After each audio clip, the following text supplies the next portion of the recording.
በቀልና ፍንጥርጣሪው ልብ አንጠልጣይ ታሪክ ክፍል 7። ደራሲ ሸረፈዲን የእናቱ ልጅ፣ ተራኪ ረዚቃ ሙሐመድ። ለቻናላችን አዲስ ከሆናችሁ ላይክ፣ ሼርና ሰብስክራይብ በማድረግ ቤተሰቦቻችን እንድትሆኑ በታላቅ አክብሮት እንጋብዛችኋለን። ሰላም ከሚኪ ጋር ካወራች በኋላ ትንሽም ቢሆን ቀለል ብሏታል። እንባዋም አቆሟል። ከጎኗ የሚሆንና ብቸኝነቷን የተጋራት ሰው በማግኘቷ እፎይታ ተሰማት። ድቅድቁ ጨለማ በቶሎ እንዲገፈፍ እየተመኘችና ንጋቱን እየናፈቀች እንቅልፍ ወሰዳት። የጠዋቷ ፀሐይ በመስኮት ገብታ ከሰላም ጎን አልጋዋን ተንተርሳለች። ሰላም የፀሐይዋ ሙቀት ሲሰማት ከእንቅልፏ ነቃች። እጇን ዘርግታ ሰውነቷን ለማፍታታት ሞከረች። መስኮቷን ከፍታ አሻግራ ስትመለከት እናቷ የተለመደው ቦታዋ ላይ ተቀምጣ ሁሌ እንደምታደርገው የጠዋቷን ፀሐይ እየሞቀች ነው። መስኮቱን መልሳ ዘጋችና በጥቂት ደቂቃዎች ውስጥ ራሷን አዘጋጅታ ጨረሰች። ቦርሷን አንጠልጥላና ስካርፓን አንገቷ ላይ ጠምጥማ በችኮላ ስትወጣ ማክዳ የመመገቢያ ጠረጴዛውን በምግብ ሞልታ ስታስተካክለው ተገናኙ። ሰላም፣ ቁርስ ደርሷል፣ ቁጭ በይ አለቻት ማክዳ። አይ አልቀመጥም፣ ባይሆን ከወተቱ ልጠጣለችና አንድ ብርጭቆ ቀርታ ሁለት የተጎነጨችላት። ዳር ተነስቷል እንዴ? አልተነሱም። ለቁርስ ቀሰቅሳቸው እያሰብኩ ነው። ማታም ምግብ ሳይቀምሱ ስለተኙ ሆዳቸው ባዶ ነው። መልካም፣ ስለኔ ከጠየቀ ትምህርት ቤት ሄዳለች በይው ብላት ወጣች። ሰላም ወደ መናፈሻው አምርታ በቁሟ እናቷን ስማ ወደ ፒያሳ ነዳችው። እንደደረሰች ለሚኪ ደወለችለት። እሱም ብዙም ሳያስጠብቃት መጣ። ከመኪናው ወረደችና እቅፍ ውስጥ ገባች። ሚኪም አቀፋት። ዛሬ ሹፌርሽ ነኝ፣ በዚህ ሁኔታ መንዳት አትችይም አለና ቁልፉን ተቀበላት። እባክህ ሰላም የማገኝበት ቦታ ወሰደኝ። ደብረ ዘይት እንሂድ አላት መሪውን ደገፍ ብሎ። ከከተማ ልውጣ እንጂ የትም ቢሆን አልጠላም። ሚኪ የደብረ ዘይት መንገድ ጀመረው። ምን እንደተፈጠረ አትነግሪኝም ሰላሜ አላት፣ አንዴ እሷን አንዴ ደግሞ ፊት ለፊቱን እያየ። ብነግርህ እኮ ለኔ ይቀለኛል፣ ግን ተረጋግተን ስንቀመጥ አይሻልም? ልክ ነሽ አለና የመኪናውን ፍጥነት ጨምሮት ተፈተለከ። ኮሪፍቱ ሪዞርት ስፓ 2 ክፍል ይዘው ወደ ሐይቁ ሄዱ። ጎን ለጎን ተቀምጠው አይናቸውን አሻግረው ሐይቁ ላይ ተተከሉ።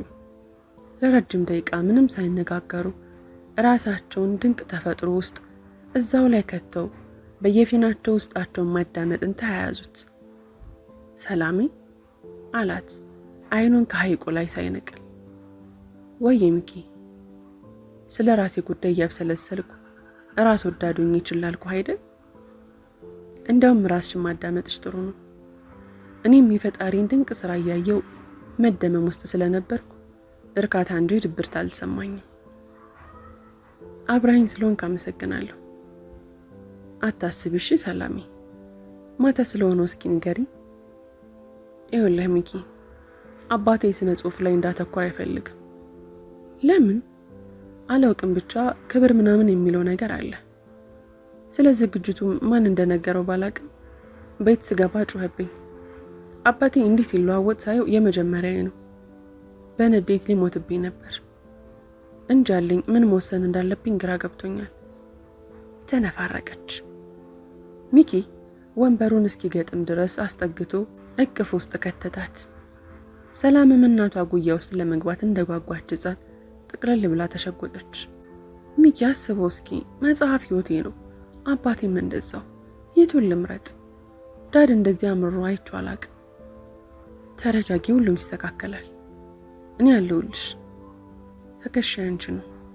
ሲከፋሽ ልትደገፊው ትችያለሽ።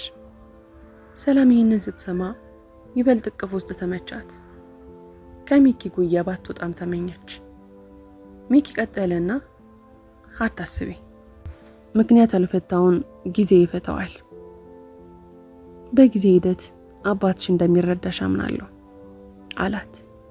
ሰላም አሁን ሁሉም ነገር የተፈታላት መሰላት። ቀለል ብሏታል። ሚኪዬ ከቅፍ እንዳታወጣኝ ዝም ብላ ቀፈኛለችው።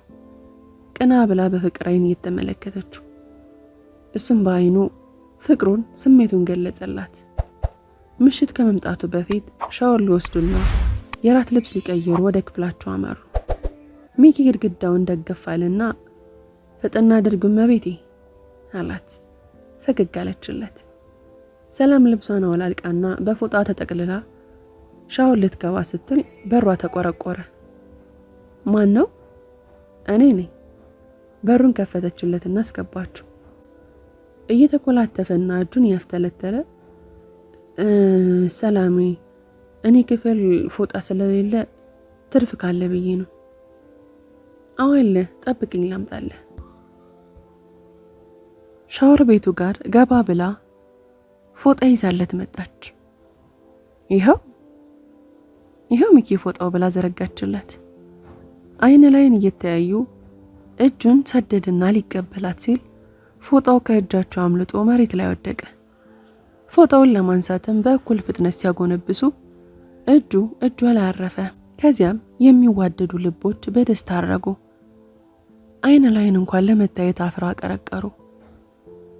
ይቅርታ ሰላሜ፣ እንደዚህ አይነት ነገሩ ስለከተትኩሽ ራሴን መቆጣጠር አልቻልኩም። በቃ አንቺን ሳይሽና አብሬሽ ሲሆን ደስታ ይሰማኛል። የእውነት ወድድሻለሁ፣ ግን ስሜትሽን ሳላዳመጥ ይህንን ስላደረግኩ ይቅርታ፣ ራሴን ማስቆም አልቻልኩም አላትና ፎጣውን ከመሬት አንስቶ ወደ በሩ አመራ። ቆይ አንዴ ሚኪ፣ ጀርባውን እንደሰጣት ቆመ። ስለ ራስ ብቻ አውረተ መሮጥ ምን የሚሉት ነው? እኔም ልክ እንዳንተ ይሰማኛል። ሐሳቦችንና ጭንቀቶችን የምረሳው አንተ ጋር ስሆን ነው። እኔም የወደድኩ ይመስለኛል። ሚኪ ፊቱ በደስታ እያበራ ዞር አለ። ጊዜ ሳያጠፋ ተንደርድሮ ሄደና ከደስታ ብዛት አቅፎ አነሳት። ከዚያም ሰላምና ሚኪ ይህችን ውጥንቅጡ የበዛባትን ዓለም ተሰናብተው በራሳቸው ዓለም ነጎዱ። አሁን ለመላቀቅና ወደ ራሳቸው ለመመለስ ረጅም ደቂቃ ፈጅቶባቸዋል። ሚኪ አለችው፣ ወይኔ ዓለም ካንተ ሌላው እንዳላውቅ ለመጀመሪያ ጊዜ ልቤ ውስጥ የገባህ አንተ ነህ። አምንሻለሁ የኔ ውድ። እና ሚኪዬ፣ ይሄ ስሜት ተሰምቶኝ የማያውቅና ደስ የሚል ቢሆንም እንዳልጎዳ ግን እፈራለሁ። እባክህ እንዳትተወኝ። እንደማይተዋት ለመግለጽ ጥብቅ አድርጎ አቀፋት። ወዲያውኑም ይኮላኮሉ ጀመር። ከት ብሎ እየሳቀ በትራስ ይደበደባት ጀመር። የሚዋደዱ ልቦች ከተጣመሩ ፍቅራቸውን ለመገላለጽና ለመሰጣጠት ሰከንድ ይበቃቸዋል። ልክ እንደ ሚኪና ሰላም። በልሂድ ሻወር ወስደ ለራት እንገናኝ። ሐሳቤን ቀየርኩ። ምኑን? እራቱን ነው? አይ ክፍል ሄጄ ሻወር መውሰዱን። ምን ማለት ነው? እዚህ ልትወስድ ባልሆነ? እንዴታ? ሚስቴ ክፍል መውሰድ አልችልም? አንዳናታ በሉጣልኝ። ጸጉሩን በእጇ አንጨባረረችበት። ወደ በሩ እየገፋች አስወጣችውና ቶሎ ተመለስ አለችው። ከትንሽ ጊዜ በኋላ ሁለቱም ጨርሰው በራፍ ላይ ተገናኙ። ሚኪ እንደወትሮው ሁሉ ለቀቅ ያለ ልብስ መልበስ መርጧል። ሱፍ ባይለብስም ሸክ ብሏል። የሰላም አዘናነጥ ደግሞ እጅግ የተለየ ነው። ቀይ ቀሚስ አድርጋለች። ቅንድቦቿ በቀጭኑ ተኩለው የቀስተ ደመናን ቅርጽ ይዘዋል። ከንፈሮቿ ወዝተው ያስጎመዣሉ። ጸጉሯ ከጀርባ ተነስንሰው እታች ደርሷል። መቃ አንገቷ በአልማዝ ፈርጥ ተንቦግብጎ ብቻ ምን አለፋችሁ ታሪክ ላይ የምንሰማቸውን ንግስት ወይንም ልዕልት ትመስላለች። ሚኪ እንዳያት እርምጃውን ፈጠና አድርጎ ፊት ለፊት ቆመ። በመስጠት ከታች እስከ ላይ ተመለከታት። አንተ አለችና ትከሻውን መታ አረገችው። የኔ ልዕልት በጣም አምሮብሻል፣ ካይን ያውጣሽ አለና ግንባሯን ሳማት። አንተም አምሮብሃል የኔ ጠንበለል አለችው። ትልቅ ጥፋት እንዳጠፋው አሁን ነው የገባኝ። ካንቺ አለባበስ ጋር አምባሳደር ገጭቼ ነበር መምጣት የነበረብኝ። አትቀልድ፣ በእንደዚህ አይነት ነገር አላምንም። ለእኔ አንተ ከጎኔ መሆንህ ነው ደስታዬ። እጇን በእጇ አቆላልፎ ይዞ ወደ ምግብ አዳራሻው አመሩ። ወደ ተያዘላቸው ወንበር ሄደውም ተቀመጡ። አስተናጋጁ የምግብ ቢሉን ሰጣቸው። ሚኪ ፓስታና ዶልማ የተሰኘውን በፍራፍሬ የሚሰራ የቱርክ ጣፋጭ ምግብ ሲመርጥ፣ ሰላም ደግሞ ሰላጣ ብቻ እንዲመጣላት አዘዘች። አስተናጋጁ ትዕዛዛቸውን በፍጹም ትህትና ተቀብሎ ሄደ። እንዴ ሰላሜ፣ ምን ነክቶሽ ነው ሰላጣ ብቻ የመረጥሽው? ቅጠል እኮ ነው፣ አይርብሽም? አይ ማታ ላይ ብዙ አልመገብም። ምግቡ እስኪመጣ ወይን ለሁለቱም ቀዳና ቀመሱት። በዝምታ ይተያያሉ። እጁን ሰደደና እጇን ለቀም አድርጎ ሳማቸው። ታውቂያለሽ ሰላሜ፣ አንቺን የመሰለሽ ቆንጆ የኔው ትሆናለሽ ብዬ አስቤ አልነበረም። ይኸው ይህች ቆንጆ የምትላት ልጅ በፍቅሬ ተነድፋ ከጎን ቁጭ ብላ ፍቅርን እየዘመረችልህ ነው። ፈጣሪን አመሰግናለሁ ሁለተኛ እናት ስለሰጠኝ። ሰላም ምንም ማለት አቅቷት ፊቷን በእጇ ዳበሳ አደረገችው። ሰላሜ አላት ቀጠለና፣ ፍቅርሽ ከቃል በላይ ሆነብኝ። አንቺን ወድሻለሁ ብሎ መጥራት ተራ ነገር ሆነብኝ። ሰላም የፍቅር ስሜት ከመቀመጫው አስነሳትና ለሱ ያላትን ፍቅር በድርጊት ገለጸችለት። ወዲያው ምግቡ ደርሶ መመገብ ጀመሩ። የኔ ፍየል በይ ቅጠልሽን ተመገቢ ሳቅ አለ። አልቀረብህም፣ እንኪችን ጉረሺ፣ ከቀመሹ እንደምትጨርሽብኝ ያውቃለሁ። ዶልማ ከተሰኘው የቱርክ ምግብ በሹኪ አንስቶ አጎረሳት። እንዴ ይጣፍጣል! አየሽ አልነገርኩሽም? አባቴ ነው በልጅነቴ ይህንን ምግብ ይጋብዘኝ የነበረው። የምግብ ዝርዝር ውስጥ ሳየው እንዴት ደስ እንዳለኝ። የቀረበውን ምግብ አንዴ እሷ አንዴ ራሱን እያጎረሰ አገባደደው። ጨረሱና ተመግበው ተነሱ። የጎደለውን ብርጭቆውን መልሶ በወይን ሞላውና መጠጣትም ጀመሩ። ሚኪዬ አባትና እናትህ እዚህ ነው የሚኖሩት? ይህንን ስትለው ሚኪ ትካዜ ውስጥ ገባ። ይህንን ውብ ምሽት ድባቡን ሊቀይረው ስላልፈለገ ፈገግ አለላት። አባቴ በልጅነቴ ነው የተወኝ። የተወኝ ስትል ጥሏችሁ ወደ ሌላ ሀገር ሄዶ ነው? አዎ ጥሎን ሄዷል ላይመለስ። ሰላም ምን ማለት እንደፈለገ ስለገባት በጥያቄዋ ተጸጸተች። ሶሪ ማንሳት የሌለብኝን ነገር አነሳው። በጣም ይቅርታ። ችግር የለውም ሰላሜ። ሰላም ወሬውን መቀየር ፈለገችና ቆይ ከየት ነው የተላለፈብህ? ሱፍ ያለ መልበስ አላድርግ አለችው። እለብሳለሁ እኮ ግን ስራ ላይ ብቻ ነው። እሱማ ግድ ሆኖብህ ነዋ። ሰዓቱ እየገፋ የመጠጥ ዶዛቸውም ጨምሮ ብዙ ጠጡ። ሚኪ በመጠኑ ቢሰክርም ሰላም ተንገዳግዳለች። ሚኪ እወድሃለሁ የኔ ሸበላ፣ ቅዳበት ብርጭቆዬ ላይ አለችው እየተኮላተፈች። ሚኪ ከዚህ በላይ መቆየትም ሆነ መጠጣት እንደሌለባቸው በመወሰን ይበቃናል ሰላሜ፣ ወደ ክፍላችን እንሂድ አላት። በእናትህ አያይ ከዚህ በላይ ከጠጣን አብረን መውደቃችን ነው። ከወንበሩ ተነስቶ አቀፋትና አነሳት።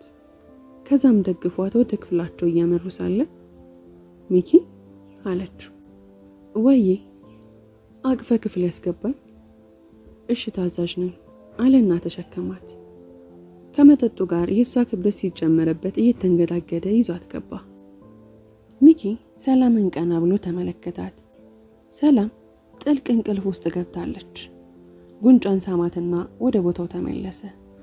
ከደቂቃዎች በኋላ እሱም እጁን ወገቧ ላይ እንደጠመጠመ ፊቱን ፀጉሯ ውስጥ እንደቀበረው እንቅልፍ ይዞት ሄደ። አጠገቡ የተቀመጠው አላርም ሰላምን ከእንቅልፏ ቀሰቀሳት። እየተበሳጨች አላርሙን ዘጋችው። አይኖቿ እንደተጨፈኑ እጇን ሰዳ ሚኪን ስትዳብሰው የለም። ደነገጠችና ተነሳች። ግን ራስ ምታቷ ወጥሮ ይዟታል።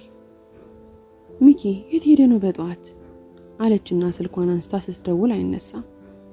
በስጨት አለችና አይኗን ወደ ኮሜዲኖ ላከች። ትንሽዬ ወረቀት አላርሙ ጋር ተቀምጧል። አንስታ ነበበችው። አላርሙ በጮኸ በግማሽ ሰዓት ውስጥ ሐይቁ ዳርቻ ላይ ነኝ ይላል። ይሄ እብድ እሱ ነው ማለት ነው አላርሙን ያስጮኸብኝ አለችና ጠፍግጎ የያዛትን ራስ ምታት ቀለል እንዲልላት ሻወር ወሰደች። እየታጠበች ሳለ ማታ ሰክራ ሚኪን ያለችውን ነገር አስታወሰች። ወይኔ ማታው ጉዴ ብላ ከትብላ ለራሷ ሳቀች። ሹራብና ቱታዋን አድርጋ ወደ ሐይቋ አመራች። እንደደረሰች ሚኪ አዲስ የሚመስል ነጭ ጀልባ ላይ ቆሞ እየጠበቃት ነው። ስትመጣ ሲያይ ወረደና ቀኝ እጇን ይዞ እንድትገባ አደረጋት። ሚኪ ምንድነው ይሄ ደግሞ? እኔና አንቺ ብቻ እንድንሸራሸር ፈልጌ ነው። በገጠማት ደስ የሚል ህይወት ውስጥ እየሳቀ ጉንጩን ሳመችው። ስሚ ደግሞ ስንጋባ ጫጉላ ሽርሽር ይዘኸኝ ውጣ የለም። ይሄው ጣጣዬን አሁን እየጨረስኩ ነው። ወደህ እናያለና። ሚኪ ሾፌሩን እንዲንቀሳቀሱ በምልክት ነገረው። ጀልባው ውሃውን እየሰነጠቀ ይሄዳል። ሰላም ሚኪ ና እንዴ አለችውና እጁን ይዛው ከጀልባው የኋለኛው ጫፍ በኩል ሄደች።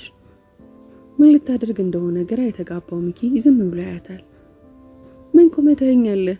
ወገቤን እቀፈኝ አለችው። አረ ታይታኒክ መሆኑ ነው አላትና እንዳለችው አደረገ። እነሱ ብቻ አይደለም ፍቅርን የሚኖሩት፣ እኛም የራሳችንን እንዳይጠፋ አድርገን መጻፍ እንችላለን። ሰላም እንደ እብድ እያደረጋት ነው። ፍቅር አስክሯታል። ደስታ አቅሏን አስቷታል። እጇን ዘረጋችውና በዝምታ ነፋሻማውንና ንጹህ አየሩን ወደ ውስጥ እየማገች በረጅሙ አስወጣችው። ሚኪዬ ከማፈቅረው ሰው ጋር እንዲህ አማረ ጊዜ አሳልፋለሁ ብዬ አስቤ አላውቅም። አመሰግናለሁ አለችው። የኔ ውድ ገና ብዙ ነገሮች አሉ፣ ገና ብዙ ደስታዎች አሉ። አንቺ ጋር ሰውን ብቻ ነው ውስጤ ሰላም የሚሆነው አላት። ጸጉሯን እየሳማት እጇን እያሻሽ ከውሃ ላይ ሽርሽሩ መልስ ደብረ ዘይትን በመኪናም በእግርም ካዳረሷት በኋላ ወደ ሪዞርት ተመለሱ። አሁን ግን ወደ ሰላም ክፍል አላመሩም። ሚኪ እጇን ለቀም አድርጎ የራሱን ክፍል ከፈተና አስገባት። ሰላም እንደገባች አይኗ አልጋው ላይ ተተክሎ ቀረ። እንዴ ቀኑን ሙሉ ሳንለያይ አብረን ነው ያልነው፣ በምን ሰዓት ልትገዛው ቻልክ? ሰላም አልጋው ላይ ያየችው ሹራባማ ቀሚስ ድምቅ ያለ ጥቁር ከለር ያለው ሙሉ ሱፍ ነበር። አንቺ ተኝተሽ ነው የገዛሁት፣ ያው በጧት የመነሳት ልምዴን ተጠቅሜ ማለት ነው። አሁን ተነሽና ቀይሪ። እንዴ ገና እኮ የራስ ሰዓት አላየሁም፣ ሰዓቱ 11 ተኩል ነው። አውቃለሁ ገና እንደሆነ፣ ግን ፀሐይ ስትጠልቅ ማየት አትፈልጊም? አልገባኝም። እያልኩሽ ያለሁት ጀልባው ጋር እንሂድ ነው። ሚኪዬ ግን ስንመለስ ልብስን መቀየር እንችላለን። ከምንመላለስ በዚሁ ለራት ወደ አዳራሹ እንገባለን። ለዛ ብዬ ነው። ሰነፍ አለና ነሳት። ሰላም ሚኪን በሱፍ ሰንጦ ስታየው ፍስስ ብላ ቀረች። ድጋሚ ሌላ ልብስ ብትለብስ አንላቀቃትም አለችው፣ በወገቡ ዙሪያ እየተጠመጠመችበት። እና ሁሌ ልታነቅልሽ በማለት ቀለደና ወደ ጀልባው አመሩ። የእውነት ሚኪ ሱፍ ልክክ ብሎበታል። ደንዳና ሰውነቱና መለሎ ቁመቱ እጅግ አሳምረውታል። ጀልባው ውስጥ ምንም ሰው ባለመኖሩ ግር ብሏት የጀልባው ባለቤትስ አለችው። ከኪሱ ቅልፍ አወጣና እያሳያት ከእንግዲህ ካፒቴንሽ እኔ ነኝ፣ ለአንድ ሳምንት ተከራይቼዋለሁ። ካፒቴን ሚኪ ብለሽ ጥሪ። እሺ ካፒቴን ሚኪ እንድገባ ትረዳኝ። ከዚያም ፍቅረኛሞቹ ተቃቅፈው ልትጠልቅ በማንቀላፋት ላይ ያለችውን ጀንበር እስከ ቤቷ በአይናቸው ሸኟት። ፀሐይ ስፍራዋን ለቃ ለጨረቃ ስታስረክብ ብርሃኑም ደብዝዞ በጨለማ ተተካ። የኔ ፍቅር አንሄድም? መሸኮ። እንሄዳለን አለና ከተቀመጠበት ተነስቶ የጀልባዋን በር ለመክፈት ቁልፉን ከቶ አሽከረከረ። ሁሉ ነገር ሰርፕራይዝ የሆነባት ሰላም ጥያቄ መጠየቋን ትታ በንቃት ትከታተለዋለች። በሩን ከፈተና በምልክት እንድትገባ ጋበዛት። ለማየት ጓጉታ ስትቀርብ በፈጣሪ የሚል ድምጽ ብቻ አሰምታ አፏን በመደነቅ ያዘች። አዎ ክፍሉ ድምቅ ብሏል። ወለሉ፣ ግድግዳው፣ ጠረጴዛው ሁሉ በቀይ አበባ ተሽቆጥቁጧል። የምግብ ጠረጴዛው በምግብና በወይን ተሞልቷል። በአጠቃላይ ክፍሉ ፍቅር በፍቅር ሸታል። ይኸው ዛሬ ራታችን እዚህ ነው አላት። ውይ አሁንስ እንዳላብድብህ ፈራ አለችው አይን አይኑን እያየች። እድሜዋን ሙሉ በጭንቀትና በብቸኝነት ተከባ ትኖር የነበረችው ልጅ እንዲህ ድንገት ነገሮች ተቀይረው ፍቅርና ደስታ ሲያጥለቀልቃት እንዴት አታብድ? ትንፋሿም ቀጥ አለ ማለቱ የሚገርም ነው።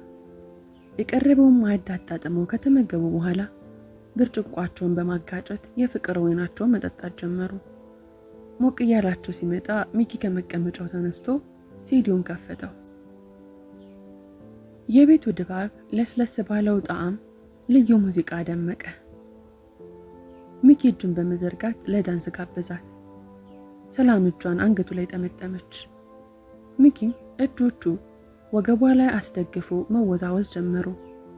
ድምፃቸውን ዝቅ አድርገው እኩል ሙዚቃውን እያስተጋቡ ፍቅርን አቀነቀኑት። ክፍል 8 ይቀጥላል። ታሪኩን ከወደዳችሁት ላይክ፣ ሼር፣ ሰብስክራይብ ማድረጋችሁ እንዳትረሱ። ስለምትከታተሉንና ከኛ ጋር ስለሆናችሁ ከልብ አድርገን እናመሰግናችኋለን።